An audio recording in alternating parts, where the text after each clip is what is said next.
Je suis Amanda, architecte d'intérieur. Et je suis Hermine, architecte d'intérieur. On est l'agence Décogité. L'agence déco qui cogite.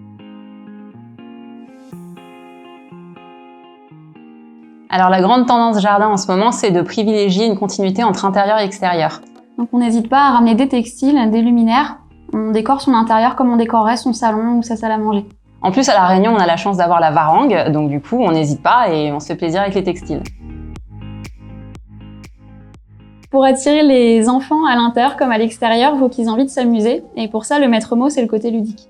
En plus, aujourd'hui, il y a plein d'aménagements à la fois ludiques et esthétiques, des cabanes, des balançoires, des bacs à sable et même des piscines qui peuvent ravir les plus grands. Alors pas du tout, parce que ce qu'on recherche dans un patio, c'est le côté intimiste et cocooning. Donc du coup, un petit espace se prête tout à fait à l'espace patio. Et qui dit patio dit mur, et du coup la problématique, ça va être plutôt pour les grands espaces dans lesquels il sera compliqué de faire un patio. Si on n'aime pas le côté froid du béton, on peut éventuellement le recouvrir avec un revêtement, par exemple en bois, comme ici sur cette inspiration. Et puis si on a un budget un petit peu plus restreint, il ne faut pas hésiter à envisager du textile et ramener par exemple des matières naturelles à l'extérieur. Alors qui dit sport à la maison dit un petit peu de matériel pour s'entraîner, donc il ne faut pas hésiter à privilégier du rangement. Et un espace bien rangé est toujours plus esthétique et on a envie d'y passer plus de temps.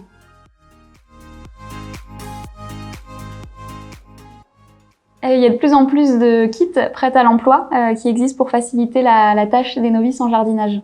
Il ne faut pas hésiter à rendre l'activité un petit peu ludique et éducative en encourageant les plus jeunes à participer.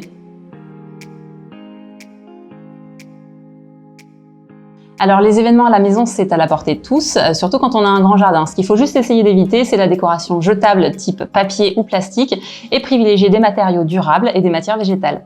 Donc on n'hésite pas à multiplier les textiles et les drapés. Et puis on peut aussi ramasser des choses dans son environnement. À La Réunion par exemple, on trouve facilement du bois flotté et ça se prête très bien à une décoration bohème.